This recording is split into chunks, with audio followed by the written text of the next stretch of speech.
the covenant and the ark and all these bizarre stories that have lasted throughout history, and the real evidence that there was really sophisticated societies that lived thousands and thousands of years ago. Beneath layers of dust and time, archaeologists have uncovered something that could change history forever.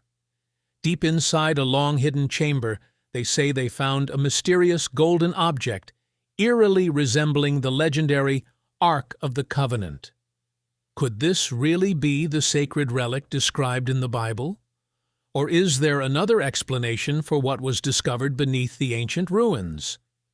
Whispers of lost history, ancient secrets, and even a terrifying curse are now surrounding the discovery.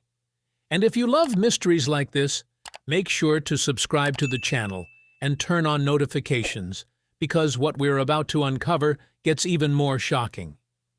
So, what exactly did archaeologists find inside that hidden chamber? And why are experts struggling to explain it? The dig that changed everything begins now. Could this actually be the Ark? No one on the team was willing to make the discovery public. Instead, they quietly concealed the excavation site, keeping it away from officials, journalists, and curious onlookers. Then came the moment they finally broke through the barrier. What they encountered below didn't simply look ancient. It appeared as though it had been completely untouched for centuries. The chamber was blocked by enormous limestone slabs, and moving them took hours. But when the researchers finally opened the way, they were stunned by what was waiting inside. In the center of the room stood a golden chest, roughly 4 feet long and 2 feet high, its surface gleaming as though it had been crafted only moments earlier. The lid featured carved winged figures resembling cherubim, remarkably similar to the biblical descriptions of the Ark of the Covenant. There were no obvious signs of decay, damage, or age. But the moment one archaeologist moved closer and reached toward the chest, something bizarre happened. The lights suddenly failed. Cameras stopped recording. Electronic devices shut down almost simultaneously. It seemed as though the object had somehow drained the energy from everything around it. Some members of the team panicked, while others tried to convince themselves that it was nothing more than an unusual technical failure.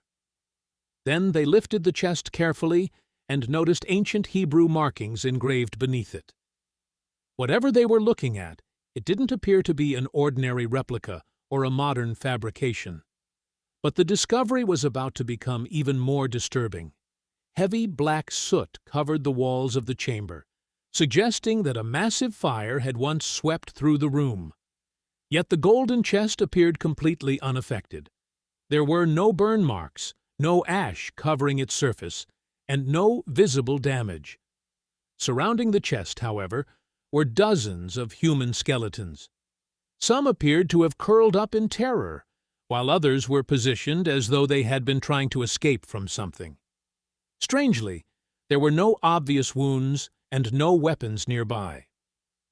The deaths appeared sudden and unexplained. One archaeologist reportedly turned pale as an ancient biblical story came back to him. The story of people who supposedly died after coming into contact with the Ark. For generations, such accounts had been treated as legends. Now, standing inside that chamber, the team couldn't ignore the disturbing similarities. They quickly withdrew and sealed the room once again. But later, while examining one of the few analog recordings that had somehow survived, they noticed something nobody remembered hearing during the excavation. Buried beneath the recording was a quiet, rhythmic humming sound, almost like a distant chant. It was eerie, repetitive, and impossible to easily explain.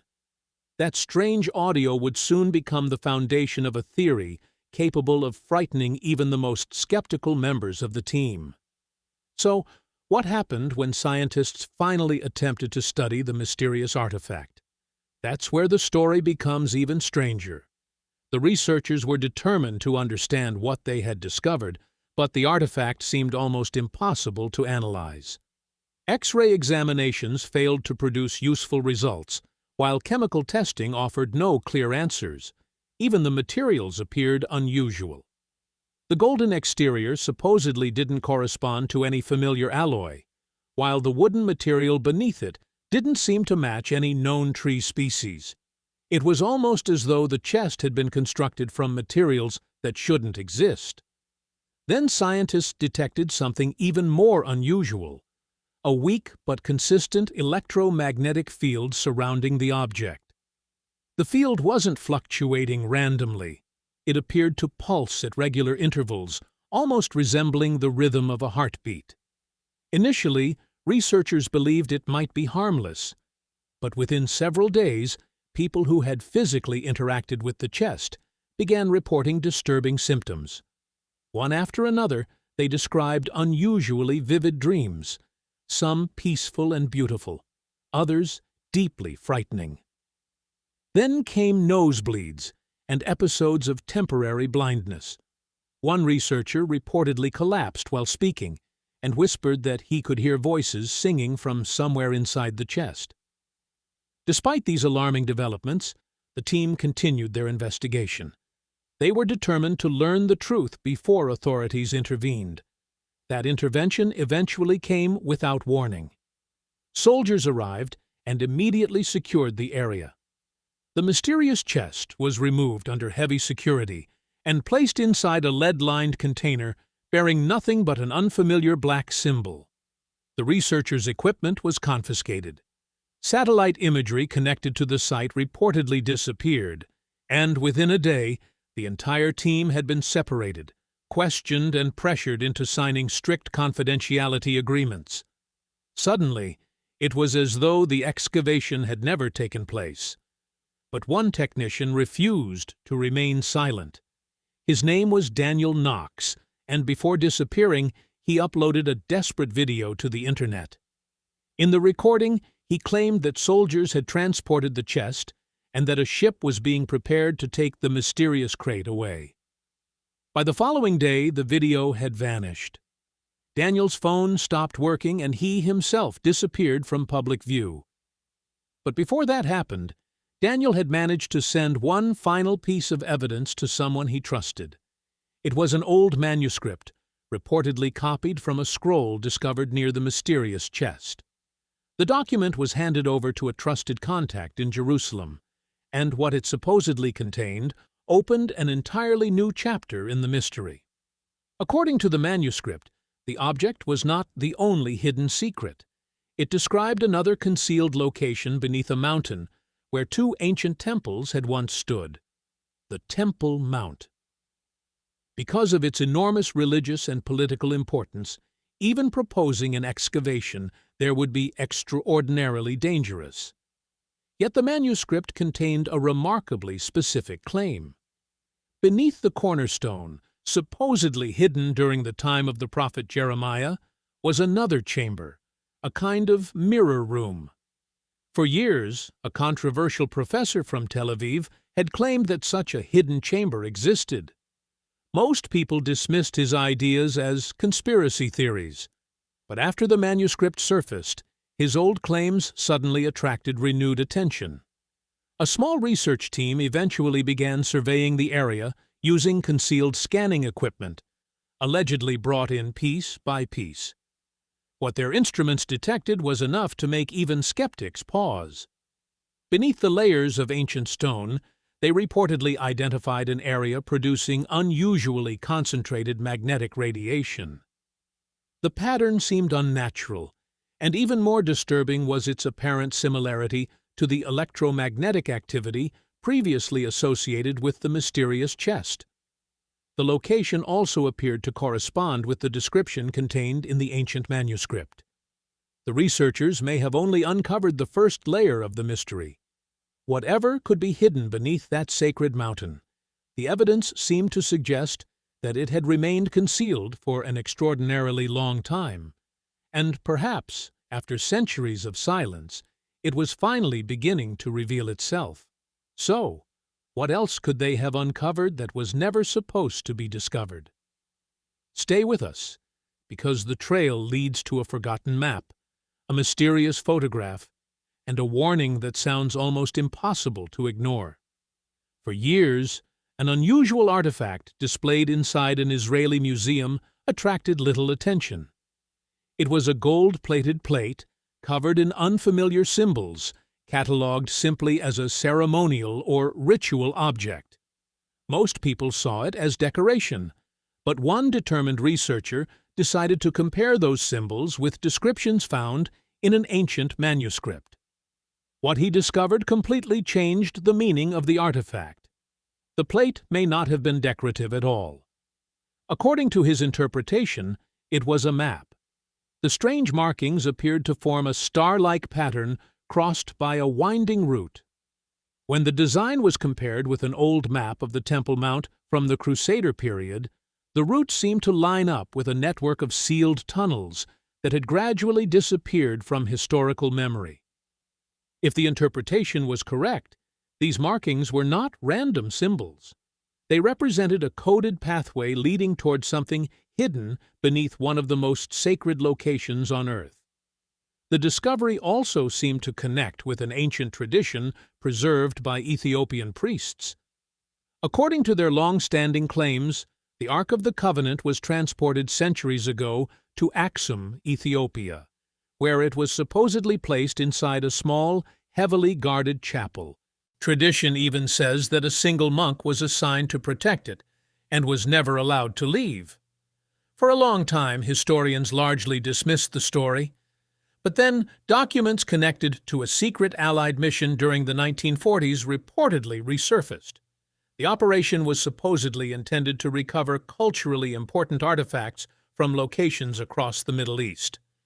When the documents were later declassified, they reportedly referred to an unidentified container discovered during an excavation in Egypt.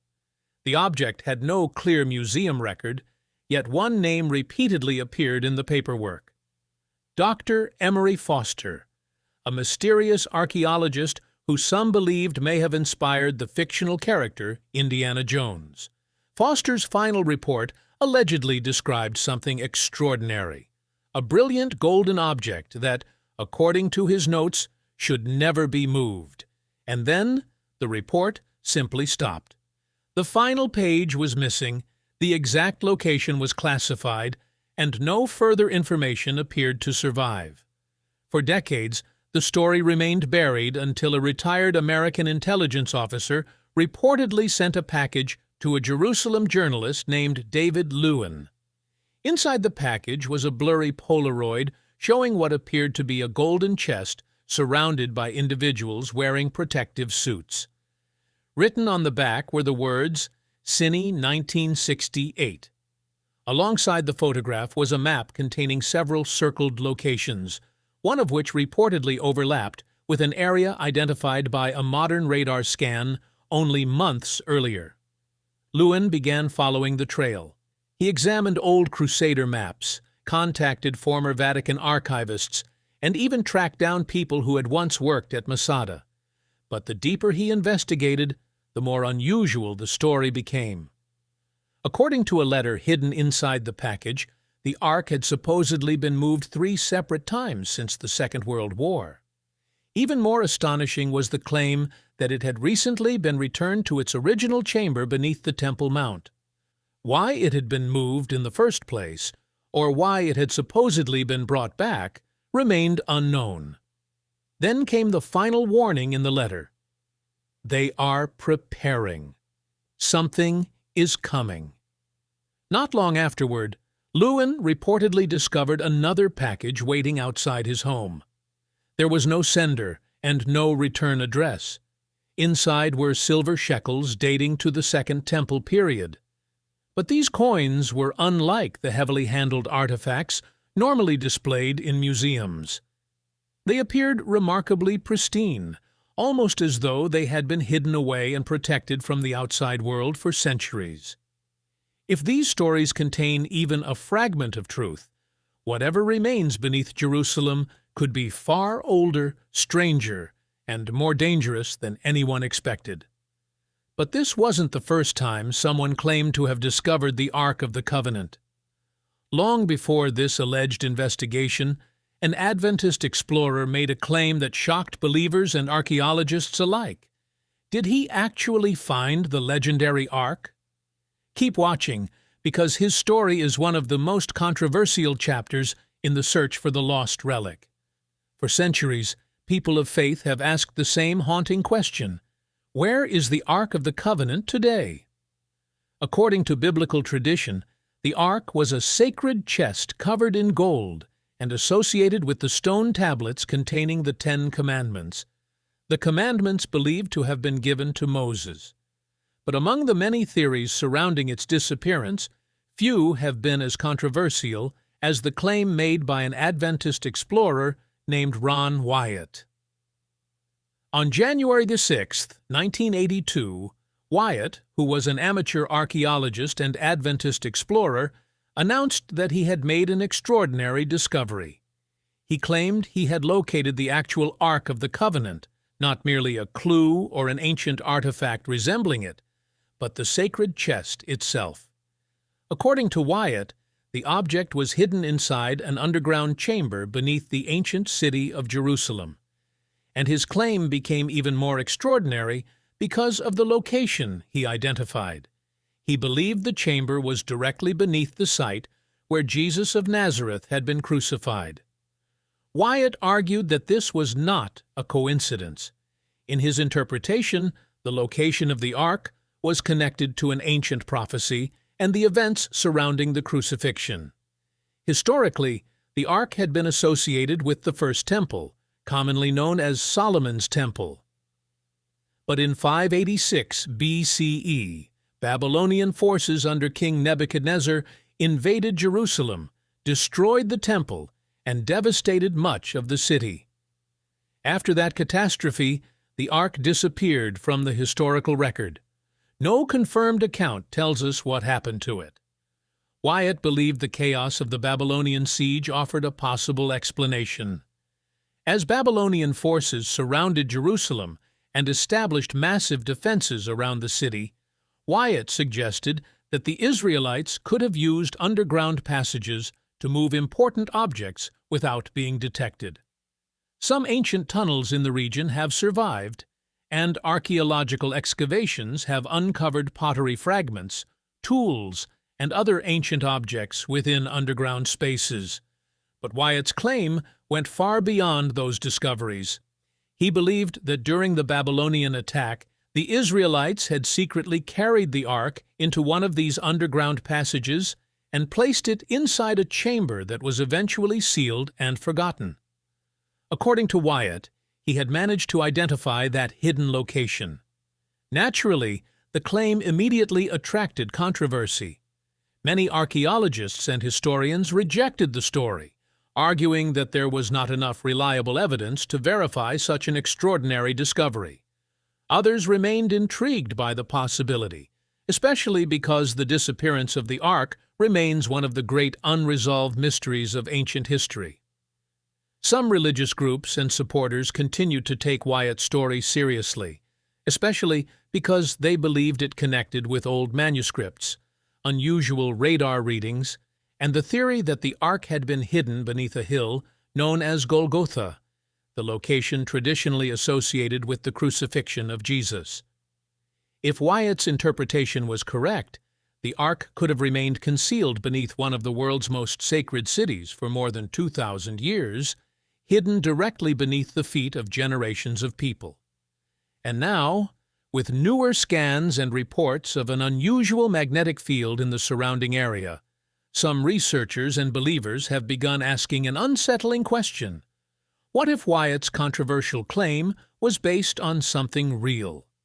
Could an unconventional explorer have stumbled upon an object that ancient prophets had only spoken about? Stay with us, because the story gets even more extraordinary. Long before Ron Wyatt began exploring Jerusalem, there was already a prophecy that some believers would later connect to his alleged discovery. In 1901, Christian author and visionary Ellen G. White wrote about the stone tablets believed to have been written by the finger of God and given to Moses on Mount Sinai. According to her account, Those tablets were still preserved inside the Ark of the Covenant, hidden away and untouched until a future moment chosen by God. She suggested that one day they would be revealed to the world, not simply as ancient religious objects, but as a testimony against humanity's rejection of God's commandments.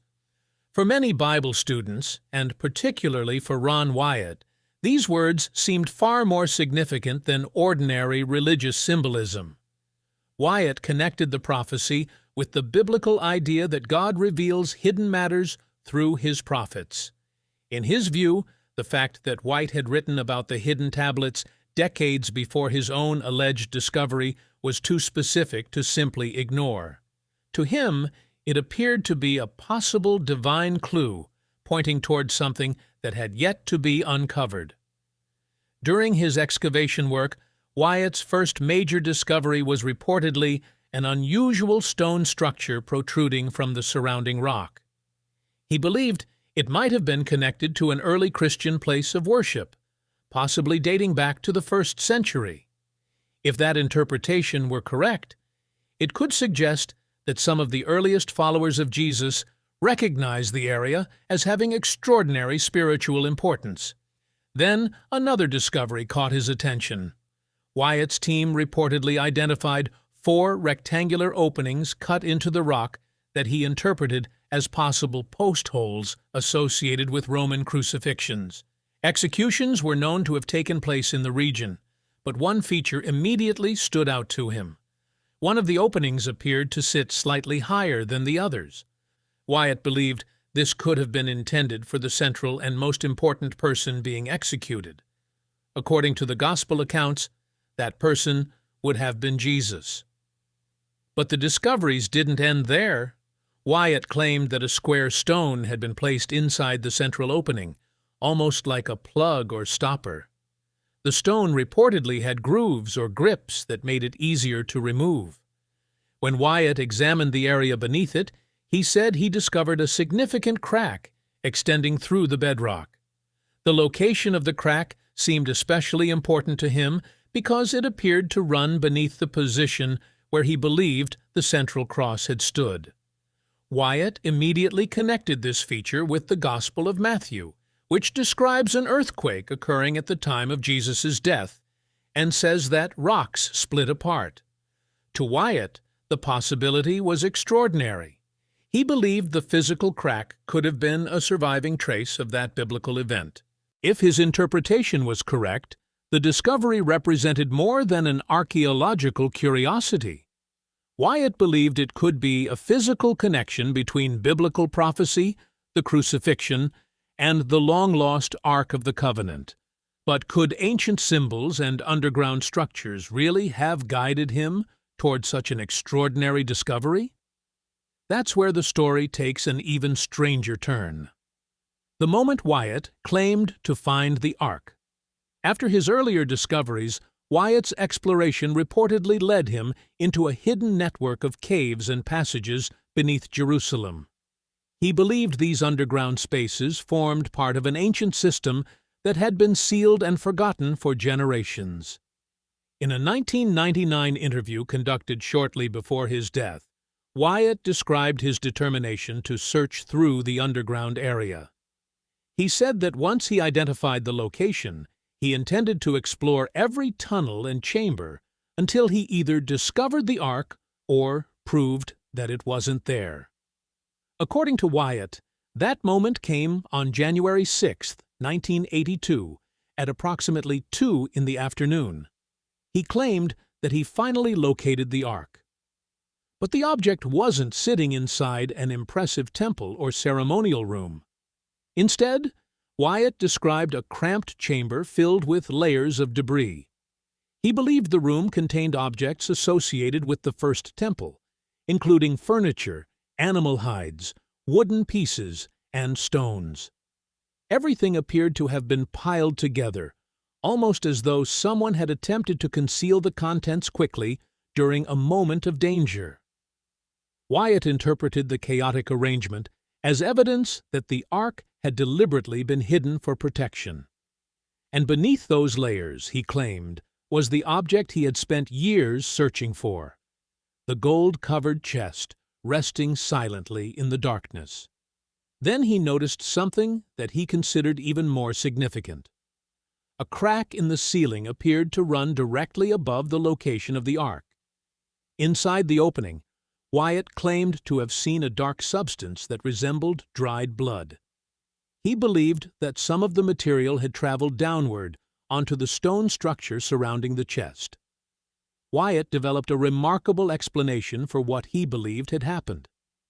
He argued that the crack could have been created by the earthquake associated with the death of Jesus. In one of his letters, he described a theory in which the blood and water that flowed from Jesus after he was pierced by a Roman soldier's spear traveled through the crack in the rock and reached the mercy seat of the ark below. For Wyatt, this was not a random coincidence. He believed the event mirrored an ancient practice described in the Old Testament, in which blood was used in connection with the covenant between God and Israel. In his interpretation, the blood of Jesus had symbolically completed or fulfilled that covenant, extending its meaning beyond ancient Israel to humanity as a whole. But Wyatt's claims became even more extraordinary when he discussed his attempts to document the alleged discovery. He said that photographs and film taken of the ark failed to produce usable images. Rather than considering this a technical problem, Wyatt believed the failure was caused by divine intervention. He later claimed that, during one of his encounters with the ark, he saw 4 angels guarding it. According to his account, they told him that humanity was not yet prepared to see the object, but that a future global religious law would eventually force its existence into the open. Wyatt's claims did not stop with the ark. He also said he had discovered evidence connected to Noah's ark, ancient anchor stones, the Tower of Babel, and even the supposed burial places of Noah and his wife. Perhaps the most controversial claim of all involved what he believed was blood associated with Jesus. Wyatt said laboratory testing showed that the sample contained only 24 chromosomes, rather than the 46 normally found in human cells. He interpreted this as evidence that Jesus had no biological human father.